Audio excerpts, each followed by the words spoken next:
তো আজকে আমরা এই আলু এবং গাজর দিয়ে সুন্দর একটি স্পেশাল ভাজি পাক করতেছি, ঠিক আছে। আলু এবং গাজর দিয়ে ভাজি কিন্তু অনেক সুস্বাদু হয়।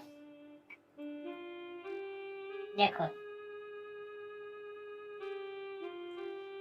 তো ভাজির ভিতরে আমরা লবণ দিয়ে দিচ্ছি।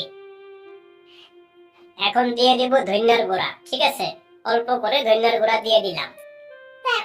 ধনিয়া পাতা কাঁচামরিচ দিয়ে দিবেন তারপরে, ঠিক আছে।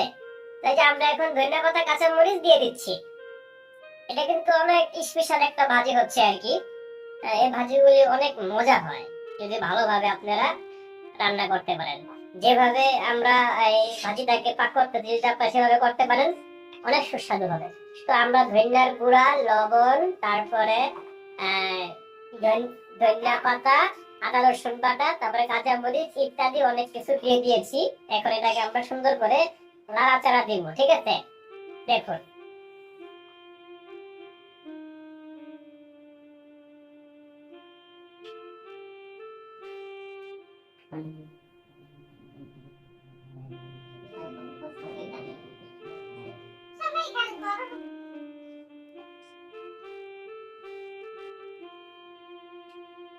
এটি আমাদের ভাজি পাক করা শেষ, ঠিক আছে। খুব স্পেশাল একটা ভাজি, আপনারা চাইলে এরকম ভাবে পাক করতে পারেন।